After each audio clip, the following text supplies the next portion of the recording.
Hello everyone and welcome to a new video. MC-Mura here, and in today's video I wanted to give a quick review on the Vshift mechanic and whether it's actually really good or pretty disappointing. And we all expected the mechanic to heavily change the game, but the reality is that it turned out to be a lot more situational than we initially imagined.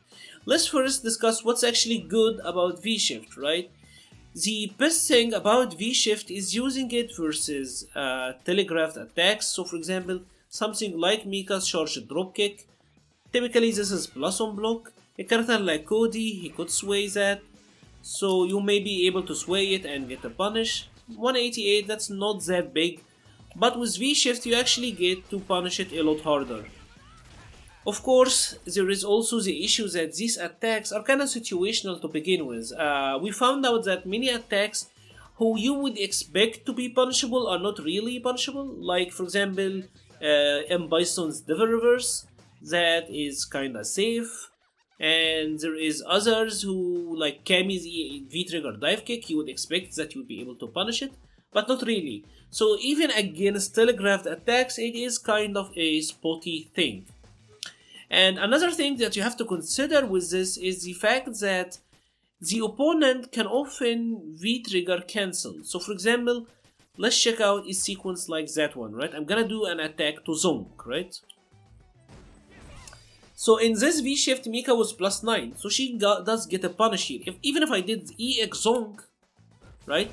She was +24 on that backstep, right?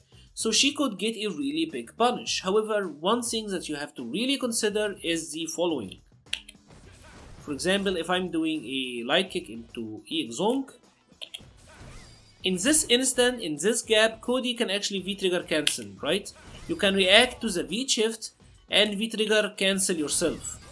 And notice that Cody retains the plus situation. So even on this, Cody was still plus. I could see her V-shifting and then activate my V-trigger, and Cody is still plus.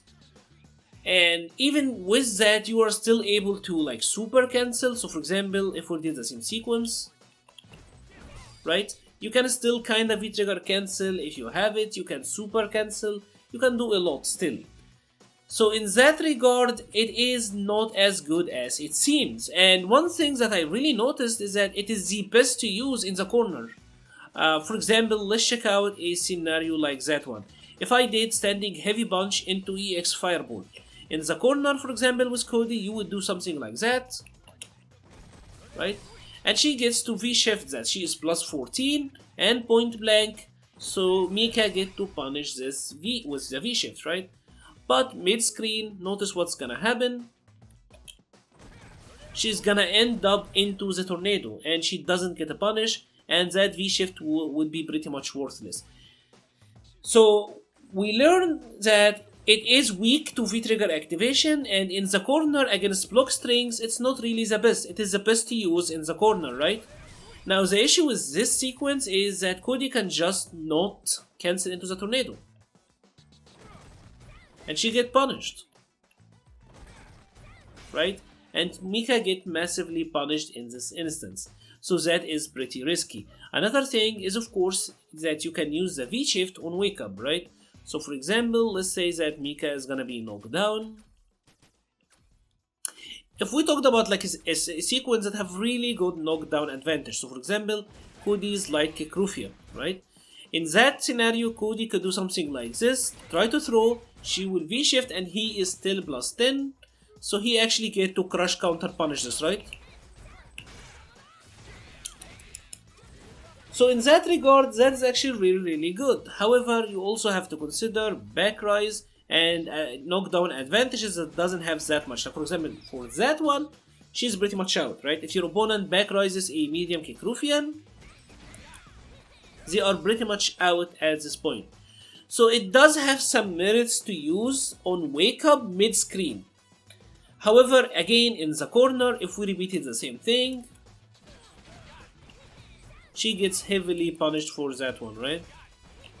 You can most of the times you will find that players are gonna neutral jump on your Wakeup,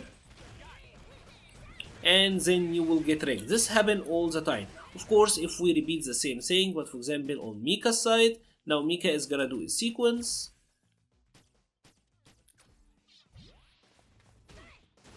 Right, I'm gonna Vshift on Wakeup, and then she's gonna heavily punish me for it. So while it is the best to use in the corner, you're also the most punishable in the corner, right? It is very easy to get a big punish on the Vshift when you're actually cornered.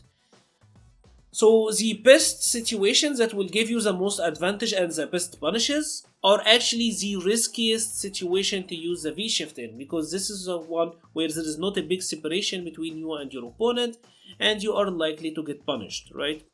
Another aspect of Vshift that I find to be really interesting is side switch mix-ups. You will find that, say, Mika is gonna do, let's return it back to main screen. Mika is gonna do a sequence like that one, right? It's one of her V-Trigger 1 setups. And that is a 50-50 side switch mix-up. She can remain on the light or the left. And Vshift actually is very strong versus these setups. I will actually say this is the best thing that Vshift have going for it.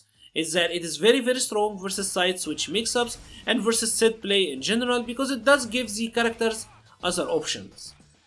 However, one thing that you also have to consider is the fact that if baited, it can be heavily punished. So let's check out a sequence like the one I'm gonna show you now. So for example, let's say that we are using Cody.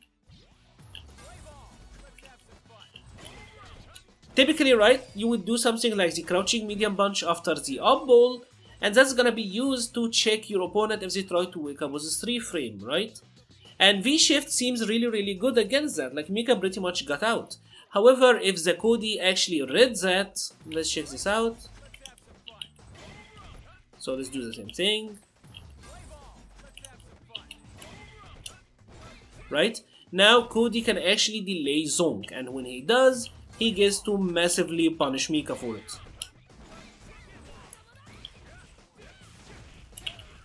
Notice this was almost stun. So even though you can use it against set play, the risk is very high because you are in a counter hit state, right? So all things considered, is Vshift pretty good? I will say it is sadly extremely situational. And I'm not sure if that is for the better of the game or not. It certainly affected characters who will have to rely on 50-50 side switches, and characters that can't really punish it mid-screen that will. Something like Cody gets here, that is not very common, and depending on the knockdown, right, it's gonna depend on the knockdown, it's gonna depend on the distance that they Vshift. There's a lot of factors, so mid-screen it is okay, but the reward is not very high. In the corner, you get probably the best reward, but you also have to think that the risk is the highest. And I think that all plays to it, and it being a really situational tool. Please let me know what you think. Do you think actually Vshift is pretty strong and important? Or do you think that Vshift is kinda, not as good as it seems? Let me know in the comments below. I will be leaving the link to the Discord server page and the Patreon page in the description. Thank you very much for watching and stay safe.